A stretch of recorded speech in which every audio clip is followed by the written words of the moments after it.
Assalamualaikum warahmatullahi wabarakatuh. Magandang araw mga bata.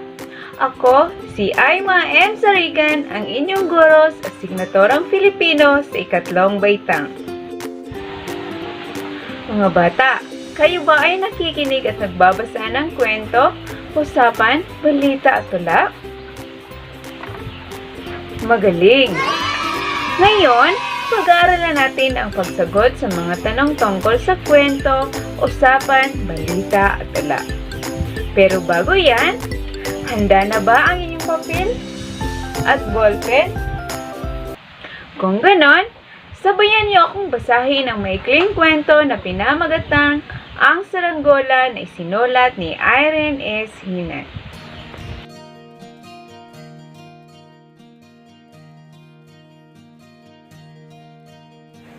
Araw ng Sabado noon at maagang nagising si Isko dahil gusto niyang maglaro kasama ang kaniyang mga kaibigan. Napansin ni Isko na malakas ang hangin sa labas kaya naisipan niyang magpalipad ng saranggola.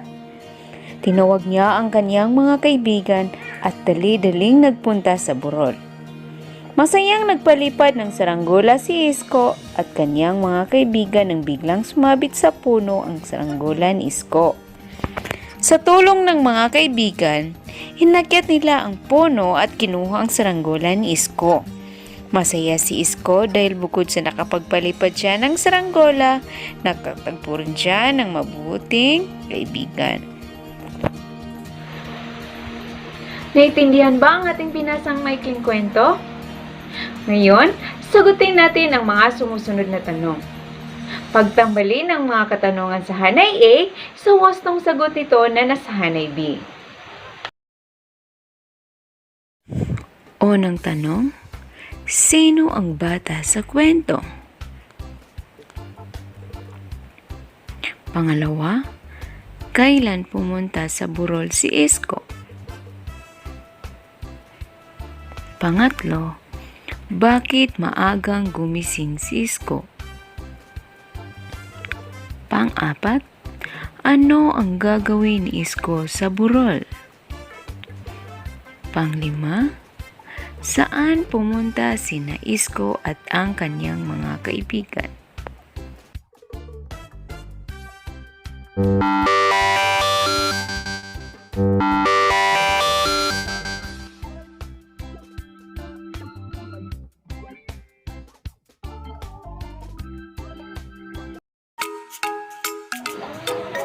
Ating naman basahin ang usapan ito ng isang pamilya.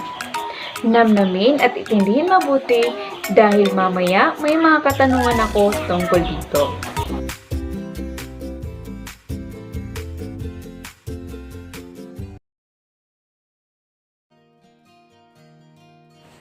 Hapon ng 3:00 noon nang nagkwentuhan ang mag-anak sa sala habang nanonood ng palabas sa telebisyon.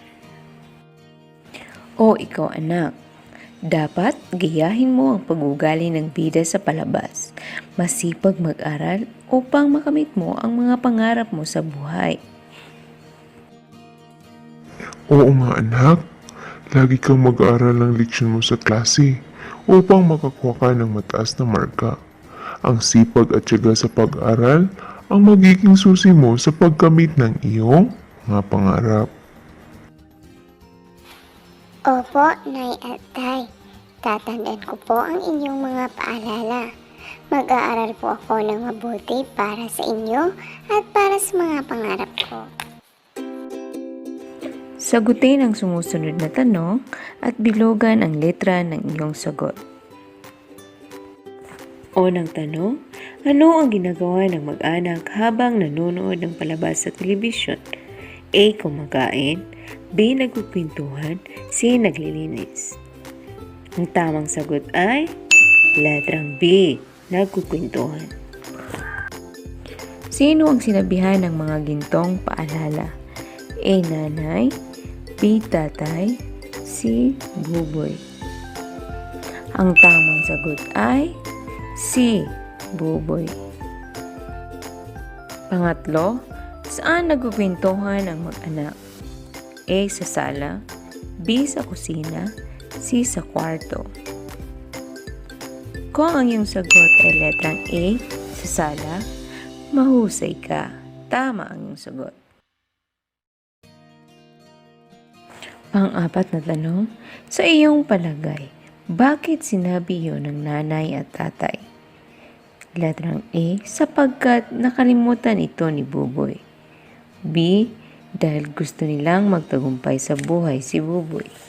C, upang hindi makamit ni Buboy ang kanyang mga pangarap. Ang tamang sagot ay letrang B, dahil gusto nilang magtagumpay sa buhay si Buboy. Pang-limang tanong, mahalaga ba ang pag-aaral upang makamit mo ang iyong pangarap? Bakit? A, oo, upang mas lamang ka sa kapwa mo. B, hindi, dahil dagdag gastusin lang yan kay nanay at tatay. C, oo, dahil mas magandang ori ng trabaho pag may pinag-aralan ka. Mahuhusay ka kung ang iyong sagot ay letrang C. Sa pagsagot sa mga tanong tungkol sa kwento at usapan, mahalagang maunawaan mo ang bawat pangyayari dito. Mahalagang malaman mo kung ano ang tinutukoy ng bawat salitang pananong. Ano nga ba itong mga salitang pananong? Mga salitang pananong. Una, ano? Tumutukoy sa bagay, hayop at pangyayari. Pangalawa, sino? Tumutukoy sa pangalan ng tao, gaya ng nanay, tatay, at bata. Pangatlo, saan? Tumutukoy sa lugar, tulad ng sa hardin, sa bukid. Pang-apat, kailan? Tumutukoy sa oras o panahon, tulad ng araw ng Lunes, umaga, gabi. Pang-lima, bakit? Tumutukoy sa dahilan. Halimbawa, nakakuha ng mataas na marka si Eva dahil nag-aaral siya ng mabuti. Pagyamanin natin ang ating aralin sa inyong self-learning module.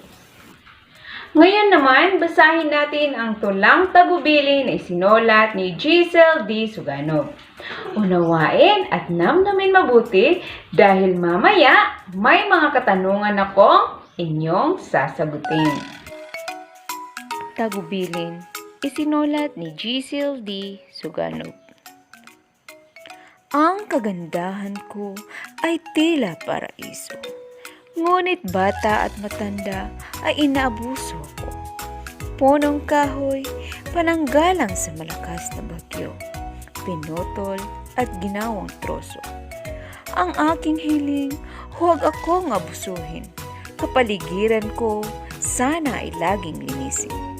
Mga basurang nagkalat, dapat ating pulutin at huwag itapon sa dagat na irog natin. Pangangalaga sa kapaligiran ay laging tandaan.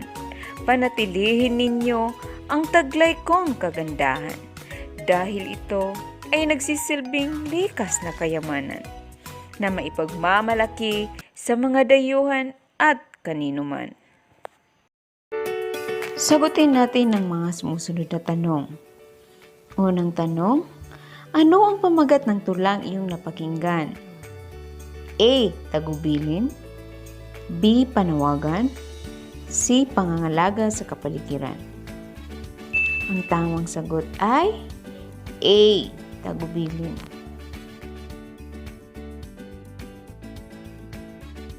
Pangalawang tanong, sino-sino ang mga umaabuso sa kapaligiran? A. Mga hayop. B. Mga halaman. C. Bata at matanda. Para sa pangalawang katanungan, ang sagot ay C. Bata at matanda. Pangatlong tanong, saan nagkalat ang mga basura? A. Karagatan. B. Kapaligiran. C. Kabahayan. Kung sagot mo ay B, kapaligiran, tama ka na naman. Pang-apat na tanong, sa iyong palagay, kailan dapat pangalagaan ang kapaligiran? A. Bawat oras, B. Tuwing hapon, C. Tuwing umaga. Mahusay ka kung ang sagot mo ay A. Bawat oras. Panglima, bakit mahalagang pangalagaan ang kapaligiran? A. Dahil ito ay tirahan lamang ng mga hayop. B. Upang maging marumi ang hangin at maraming tao ang magkasakit. C. Para may masilayan at mapakinabangan pa ang susunod na henerasyon. Para sa huling katanungan, ang sagot ay C. Para may masilayan at mapakinabangan pa ang susunod na henerasyon. Nasagutan niyo ba ng tama ang lahat ng mga katanungan? Mahusay na talaga kayo. Ngayon naman, para lalo natin hindi makalimutan ang ating aralin, muli nating balikan ang paksa na ating tinalakay sa pamamagitan ng pagsasaisip nito. Punan mo ng angkop na salita ang bawat patlang upang mabuo ang ipinapahayag nitong diwa.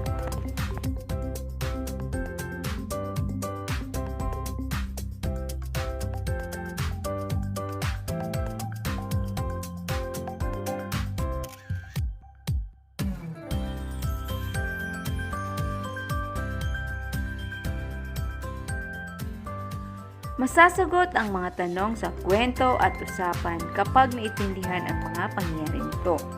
Ang mga tanong ay madaling masasagot kung alam mo ang tinutukoy ng bawat salitang pananong, tulad ng ano, sino, saan, kailan, at bakit.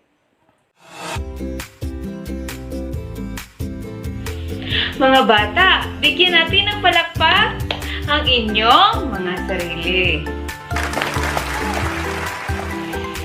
Alam niyo ba mga bata na ang pakikinig at pagbabasa ng kwento, usapan, balita at tula ay nakapagpapalawak ng ating kaalaman at kaisipan. Muli, ako si Aima M. Sarigan, nagmula sa distrito ng Butig.